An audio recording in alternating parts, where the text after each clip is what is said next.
Saya akan sampaikan pengalaman saya bergaul dengan banyak konglomerat begitu ya. Baik yang nomor sekian, nomor sekian, nomor sekian. Dan ternyata mereka mendidik anaknya dengan kecerdasan keuangan yang berbeda dengan orang biasa. Sekarang akan saya share kecerdasan keuangan dalam waktu 5 menit. Kita sekolah, setelah lulus sekolah disuruh apa? Kerja. Tapi kita tidak diajarin ngelamar kerja. Kerja untuk apa? Cari uang. Tapi kita tidak diajarin cara cari uang dan kecerdasan keuangan. Bahkan kecerdasan keuangan itu ternyata lebih tabu dibanding kecerdasan seksual. Kecerdasan seksual kelas 3 SD diajarin. Kecerdasan keuangan sampai S3 juga tidak diajarkan. Nah, kecerdasan keuangan dimulai dengan kita tahu 2 hal. Satu, kita tahu yang namanya pendapatan dan pengeluaran. Sangat sederhana. Income sama spending. Yang namanya pendapatan itu ada 3. Satu, active income. Yang kedua, passive income. Yang ketiga, portfolio income. Active income ada 3. Satu adalah kita sebagai karyawan, itu active income.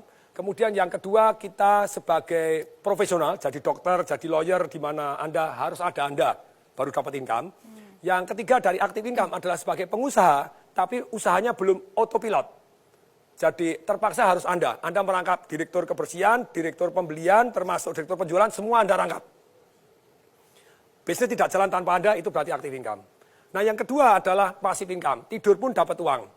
Ruko yang disewakan, properti yang disewakan, tanah dibagi hasil, sarang walet, hias, terus kemudian punya franchise yang luar biasa yang jalan tanpa kita, punya multi level yang jalan tanpa kita, agen asuransi yang agen-agennya sudah jalan tanpa kita, dan tentu saja passive income ini sangat penting. Tapi sayang sekali banyak orang tidak punya goal, punya passive income.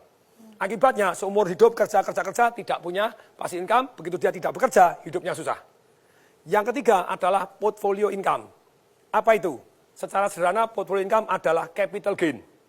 Sayangnya hanya orang punya biasanya cuma rumahnya dia saja.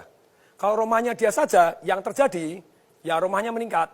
Dulu saya beli rumah misalnya 2,4 M, sekarang 25 M. Berarti ada 22,6 M itu invisible income. Tidur tambah kaya. Nah ini padahal harusnya lebih dari 1. Jadi Anda tambah kaya tanpa disadarin. Pengeluaran secara umum ada yang namanya produktif dan ada yang namanya konsumtif. Kalau yang namanya produktif itu tentu saja yang untuk investasi tadi. Untuk passive income dan untuk portfolio income. Yang produktif ada juga yang konsumtif. Ada juga yang kesannya konsumtif sebetulnya produktif. 3 pengeluaran yang kesannya konsumtif tapi produktif. 1, yaitu pengeluaran untuk belajar.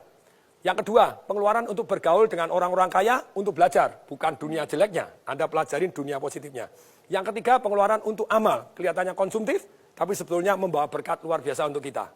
Nah, pengeluaran ini juga, ini namanya ada 3 jenis nih. Kalau yang di luar 2 tadi. Produktif, konsumtif. Sekarang pengeluaran ada 3. 1 yang namanya langsung habis.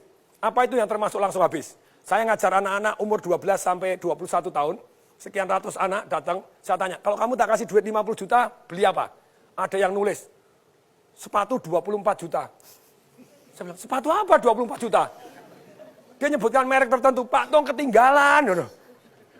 Keren Pak Tong, itu pengeluaran langsung hilang. 3 tahun kemudian dijual sepatunya laku nggak? Langsung habis. Anda makan, Anda beli baju, beli apa itu langsung hilang, pengeluaran langsung hilang. Jadi konsumtif langsung hilang. Yang kedua, passive spending.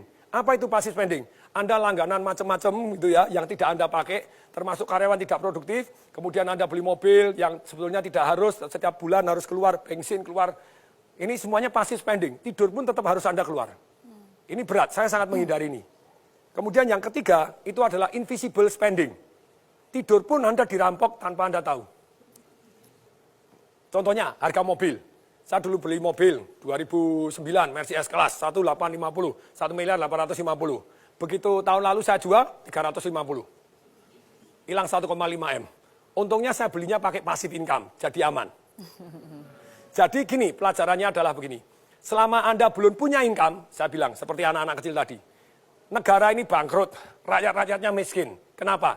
Karena belum punya income, sudah pinter boros-boros. Yang kedua, banyak orang miskin tetap miskin karena baru aktif income sudah kebanyakan gaya.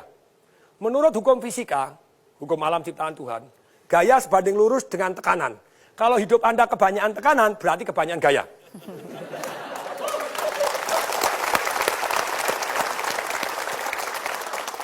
Jadi begini, boleh nggak kita gaya? Boleh. Ketika passive income Anda jauh lebih besar dibanding gaya hidup Anda, maka Anda hidupnya tanpa tekanan.